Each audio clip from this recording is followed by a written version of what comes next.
So hello everybody. So first of all, I'd like to thank the organizers for an invitation here, and I'm sorry I could not come earlier. This is due to a little baby which prevents me from doing many things, in particular sleeping today, so I hope I'm not going to sleep during your talk, my talk. So my talk is about partially massless graviton. So it's based on a paper we published recently with Laura Bernard, my ex-student who is now a postdoc in Portugal, Kurt Interbichler and Michael von Strauss. And the subject of the talk is to show you can construct a partially massless theory for graviton on space-time which are not Einstein space-time, which was thought to be possible, or at least there were some no-go results. Okay, so the first, my talk has three parts. So first I'm going to explain how to count, or to remind how to count degrees of freedom for a massive graviton in a theory à la Fierz-Pauli on an Einstein space-time. Then I will introduce the theory of massive graviton on an arbitrary space-time, not only Einstein, which is based on also a paper we published with Laura and Michael and Agnis Schmidt-May. And then I will discuss the result of this last paper here. Okay, so let me first talk about Fierz-Pauli theory. So I guess it's well known for a lot of people here. So consider an Einstein space-time. Then you can define a Fierz-Pauli theory as just a theory of a linear graviton. I mean, graviton field, which is just this H field. So it's a symmetric rank 2 tensor, which obeys a linear equation of motion of this type. So you have a kinetic operator here. Then you have a cosmological constant depending term. Lambda here is a cosmological constant. And then you have the mass term, which is the Fierz-Pauli mass term, which has to be of this type to avoid pathologies. So on shell, my notation is every time I use a quantity on shell, I use this symbol here to indicate that it's an equation of motion. While if I don't use on shell equality, I use equal signs or this symbol here.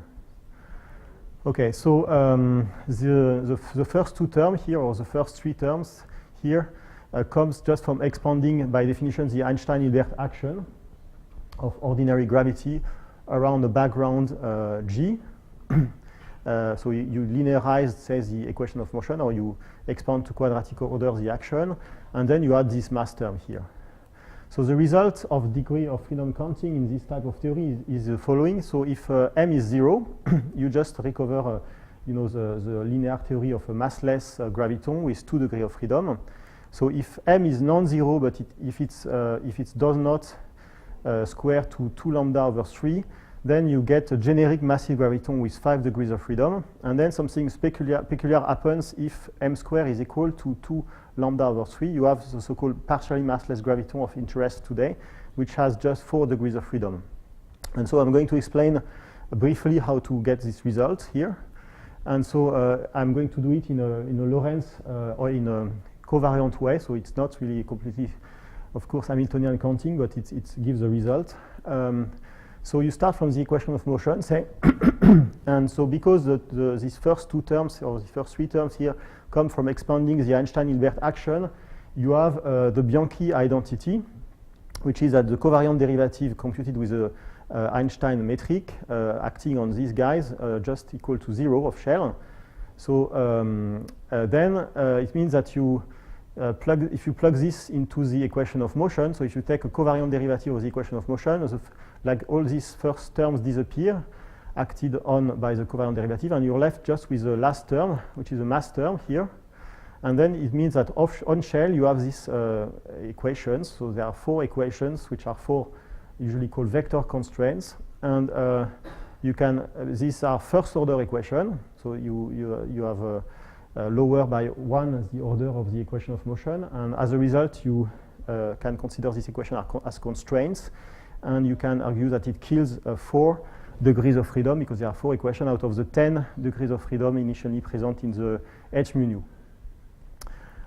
Okay, so then if you go on, you can notice that if you take two derivatives of the equation of motion, meaning that you get also 1 derivative of this form here, something miraculous happen in a way, because these guys now, is exactly the same operator, sorry, as the one you get by tracing the equation of motion with a metric. So this is a linearized, basically, Ricci scalar. And so it means now that if you subtract those two guys, you get only this last term here. You have this identity, which is an off-shell identity, that two derivatives acting on the equation of motion plus this guy is equal to this. And then on shell, you have this equation to be obeyed. So this is a scalar equation. And it is usually called the scalar constraint of massive gravity. And so you see it's purely due to the choice of the Fierz-Pauli mass term, because if you had taken anything different from Fierz-Pauli, that is to say, if you take a different coefficient in those two terms which appear in the mass term, you would not be able to do that, right? You would not be able to have that the second derivative of the field equation would be just the same as a trace of the kinetic part of those equations. Okay, so you have this constraint. And this constraint, generically, if this guy does not vanish, obviously it implies that h is tracelessness. So h is just a trace of h mu nu. And so it is a scalar constraint in this case, defined by this curly C. So I'm introducing this notation here because I'm going to use it later. And so it reduces from 6 to 5 the number of degrees of freedom. And so you end up with the 5 degrees of freedom of a massive graviton on Einstein space, as you expect. Okay, now if something peculiar happens, if this is 0 now, because if this is 0, then obviously this vanishes identically, not on shell. And so it means that this combination of the field equation that you use to get this expression vanishes identically. And this is a trace of the gauge symmetry, which has this form here that you can easily deduce from this form here. And so this gauge symmetry, in this case, just at this particular point, eliminate one more degrees of freedom. So instead of 5, you go to 4. And this is called partial massless graviton, just at this point. So as you see, it works for an Einstein spacetime. And the issue is whether or not it works for a non-Einstein spacetime. This is the question we're going to address in the second part of my talk. But there is also another interesting question which one would like to address is to construct maybe a fully nonlinear partially massless theory. And there are various no-go theorems along this, to do this construction. So it seems it does not exist. But that's not what I'm going to do here. I'm going to do maybe a simpler issue, is to try to address the question of whether there are non-Einstein spacetime admitting partial masslessness. Okay, so to do that, I need first to introduce the theory for a massive graviton on non-Einstein backgrounds. So the theory should have this following form. So you should have a kinetic operator which you want to keep the Einstein-Hilbert origin of, because you want to keep this vector constraint in particular. So you can imagine doing something different. Also, people have looked at these issues in the past. So let's say we don't want to do that, and we want to keep the Einstein-Hilbert form. And then we want to add a mass term, which is such that at the end of the day, says the theory would propagate 5 degrees of freedom, or maybe less, whatever the background. So to do that, we started from the, in fact, we obtained this theory in this paper by Laura Bernard, Michael von Strauss, and Angnis, as I said in the beginning, out of the DRGT theory, which of course is well known here, I guess. And let me say a few words about this theory, which was obtained by Andrew and collaborators. So it's a theory for a nonlinear theory of a massive gravity with a dynamical metric. And there is also, if you take the minimal version of it, there is also a non-dynamical metric, say F here. G is a dynamical metric. And you use a tensor, which is usually called S, which is a square root in the matrix sense of G minus 1F. And then you introduce some special potentials, which are defined by this function E, that will also play a role later, which are the symmetric polynomials of the tensor S, considered as a matrix. And so it has the 3 parameters, beta 1, 2, 3. You can also include a cosmological constant and go to also include some beta 4 which in the case where f is non-dynamical does not play a role here. But the interesting issue is that it has been shown to propagate 5 or less degrees of freedom in a fully nonlinear way, evading the old no-go theorem with some quotation marks by Boulware and Désert. Okay. So what we did in these papers here is that we linearized this theory around an arbitrary background. And we obtain then the theory I'm going to explain, to introduce here. So, for the rest of this talk, you can basically forget about this nonlinear theory and just concentrate on the linear version of it, which I'm going to use. So, you can define this theory out of from scratch in 2 steps. First, you take an arbitrary space-time with a metric G and a Ricci tensor R, and say you define a tensor S which obeys this equation here, where beta are parameters, which are dimensionless parameters. You have beta naught, beta 1, beta 2 parameters here. And you just define your S tensor as any tensor solving this equation. So you can, in fact, it's not always possible to find such a solution, but let's say, in generic enough situation, it exists, a solution of this equation. And then you also use these E functions of S. So S here is just an auxiliary tensor, and you can forget that it is a square root of a matrix. It's useless here. So the second step is introducing the equation of motion, or the action. So here is the form of the equation of motion. So again, these equations of motion are obtained by linearizing DRGT gravity. So you have a first piece, which is a linearized Einstein operator, now on an arbitrary space-time with metric G, Ricci tensor R. This is the first piece. And then you have the mass term here. So the mass term is a bit complicated, as you see, but I'm not going to enter into detail, just to stress how it is made. So it is, of course, linear into the H fluctuation, as you see.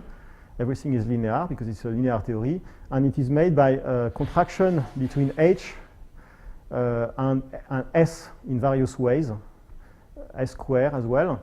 And so the first terms here are relatively simple. So you see they also depend on E function. E function are functions of S, the matrix S or the tensor S that was introduced previously. So these first 2 lines are relatively simple.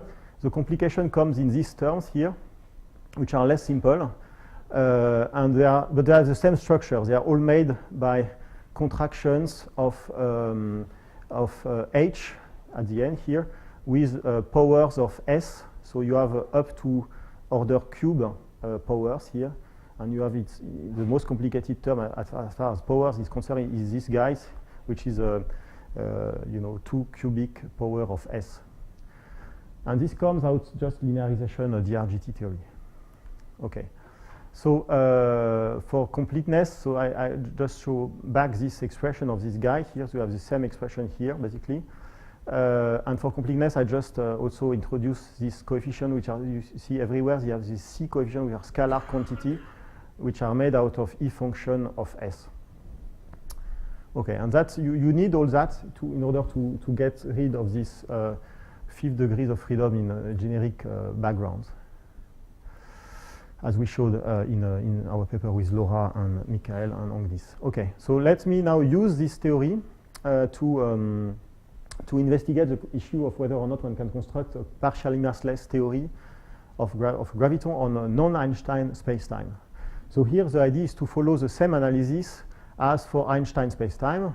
First, you notice that because you have constructed the theory in such a way that this is the linearized Einstein operator coming from a linearization of Einstein's equation, you still have the Bianchi identity linearized now, and so this yields similarly to the case of Einstein spacetime. You still have this yields still 4 vector constraints, which reduce from 10 to 6 the number of propagating degrees of freedom. So partial masslessness, and also, in fact, the absence or the presence of the 5th degrees of freedom, so-called Boulware-Désert ghost, is related to the scalar constraints. So the scalar constraints, and this is a part of the work, has been worked out by ourselves in the previous papers.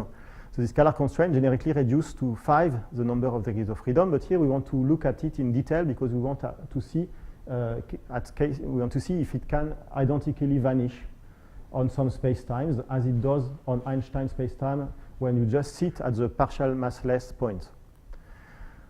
So this scalar constraint, it has this form here in a completely generic way.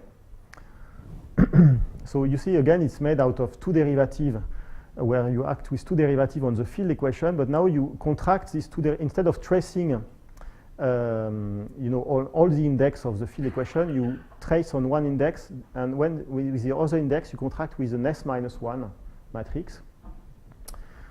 So you have to have this piece, and you have to have a real trace here with a metric, and then a trace with S matrix as well. And so if you can find some spacetime for which this identically vanishes, then you have a gauge symmetry which has this form, and that you can read out of this form as well. So let's look in detail at the structure of this constraint here. So this constraint can be written as follows.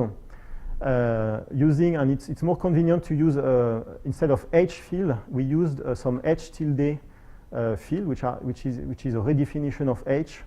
So by this equation, you can show that you can invert it. You can compute H tilde in terms of H for some specific condition on the S matrix, and this condition is also the one you need in order to define properly the theory. Because you see, in fact, that you have, for example, here denominators, and also,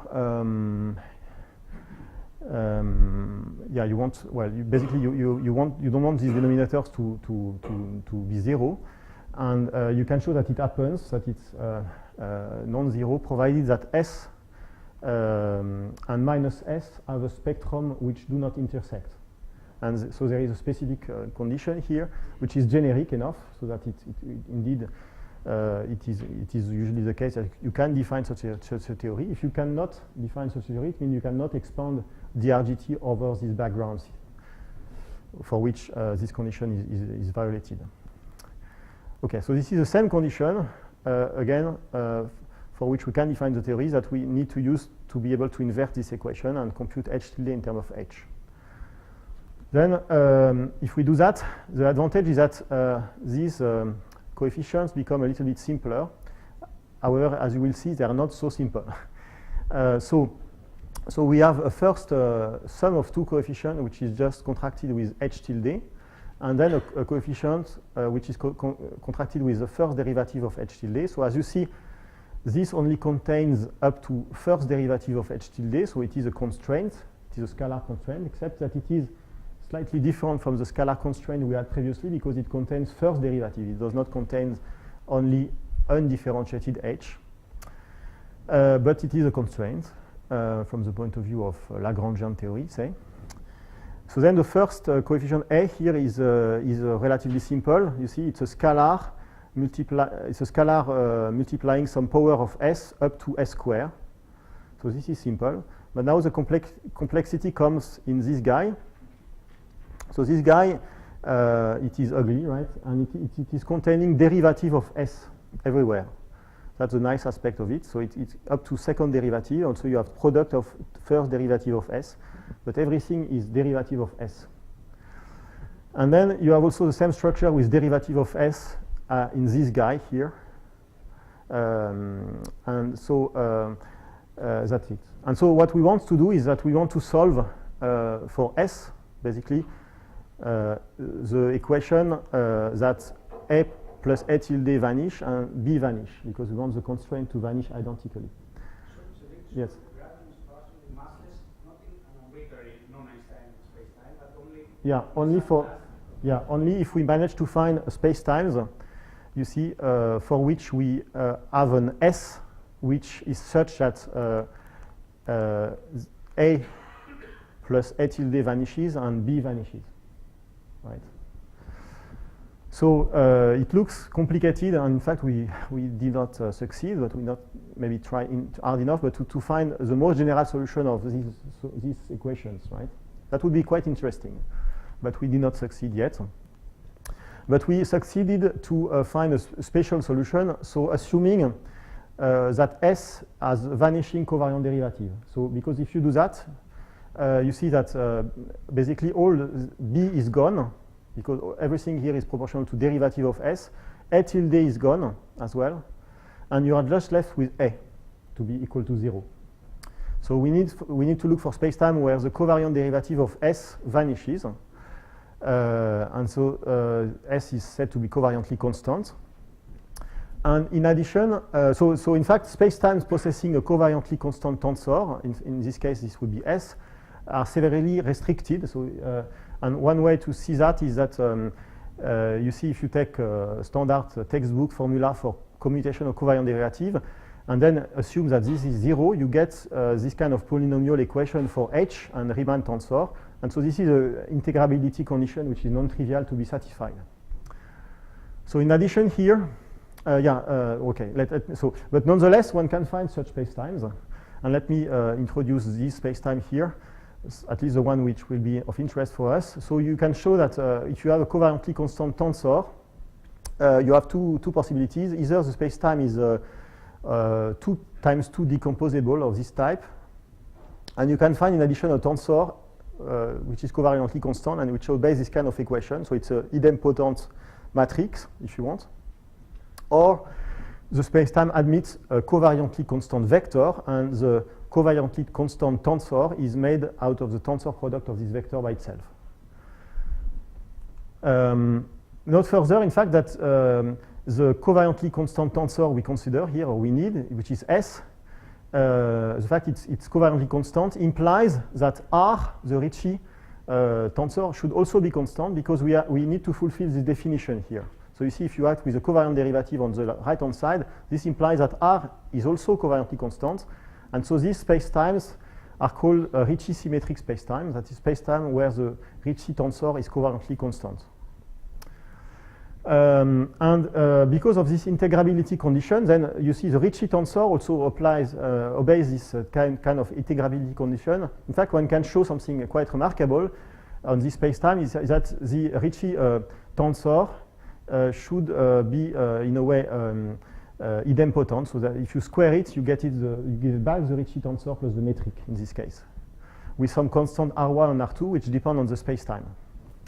Okay, so to summarize, what we have to solve now in this case is just those two equations. So the first equation is implying the identical vanishing of the scalar constraint, and the second equation is just the definition of the relation between the Ricci tensor and the matrix S.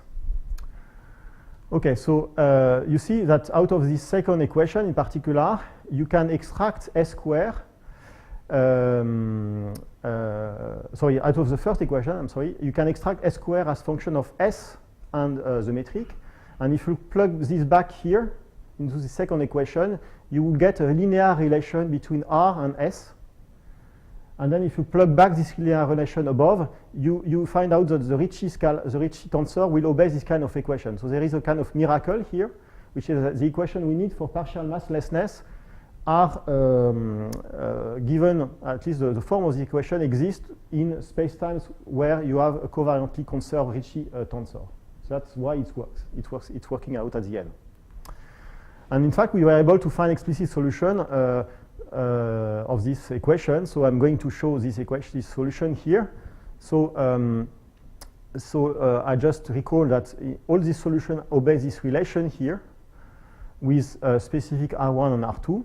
And also I'm introducing two parameters here, one which is dimensionless, which is the ratio of this beta here, and one which is dimensionful, which is V, which is basically proportional to the mass of the graviton square times some dimensionless parameter, which is made out of beta naught and U.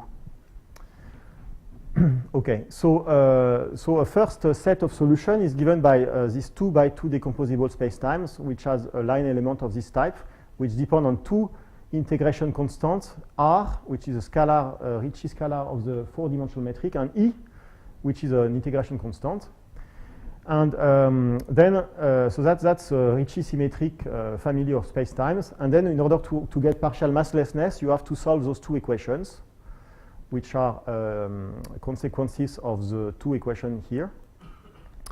And so say you choose some E and some R, which are some background spacetime, then you can solve for U, and then you plug U here, and you have a relation between V and R. And so this relation between V and R, you see, is analogous to the relation, because R is a curvature, so it's analogous to lambda if you want, and V is basically m squared. So this relation is analogous to the relation you have for Einstein spacetime. That's one set of solution which works, and which is not Einstein spacetime. So it's more general than Einstein spacetime. Another set of solution which works is a little bit simpler. It is and so I forgot to say that this spacetime have a specific Petrov type here. And another type of solution, another family solution is this one. So again, you have this relation here with R1 now given by this, R2 is 0 here. The same parameters, and the line element even here. Where here you have to solve now this cubic equation which has solutions. It's easy to find. And then you have specific relation between V and R, again analogous to this guy here, physically. So once you choose R, say, you have a solution for, you have a partial massless point, provided you choose U to solve this. So it means you choose some beta parameter here. Okay, and so a simple example of this last family, in fact, is just Einstein static universe, which is an example of non-Einstein spacetime, which is simple enough, but which falls in this category here. So it has a constant curvature, and one can work out, in this case, easily the gauge symmetry we have here. So it has this form here for U and V parameter, and where U and V are determined by solving the previous equation here. Okay, so that's not, of course, very illuminating, but it exists, right? So I want also to stress that, in fact, there was some conjecture by, or some no-go result by Stanley Deser and his collaborator, stating that you can you cannot make partial massless graviton on a back flat spacetime, that is on spacetime where the back tensor is flat. But this is disproved by our result, because in the first case here, you can have a back flat spacetime, and also, in fact, veil flat spacetime, and still have partial masslessness. Okay, so that's to conclude. We have shown, in fact, that partial masslessness exists on non-Einstein spacetime. In particular, some of our solution with an S, I should have put an S, have a vanishing back tensor. And so we have found some special solution, but as I said, we have not found the most general solutions.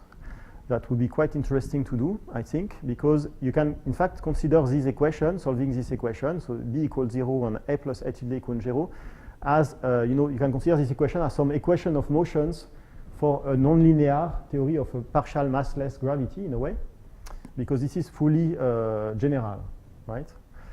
Notice, however, that there is a lot of equations to solve, right? Much more than 10. So these equations, they likely don't come from an action, but their solution is not known in full generality. Okay, so thank you for your attention. Thanks a lot.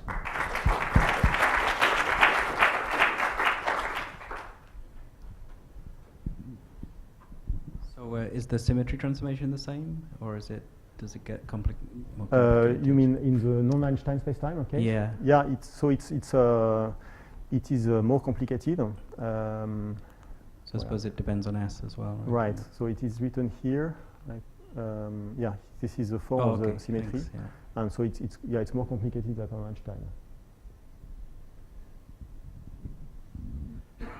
More questions?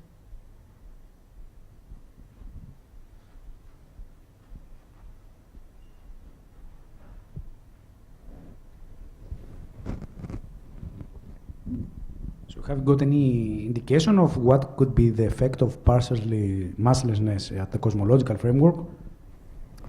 No, we have not studied this issue. I mean, there is a usual argument, right, that it is protected by that.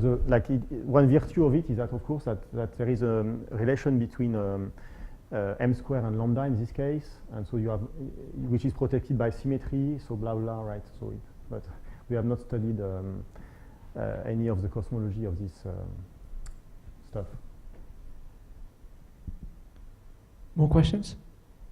But basically, scalar is missing. Sorry, The scalar is missing. the scalar is missing, yeah, right? You're only changing the ground. Right. Okay, thanks a lot then.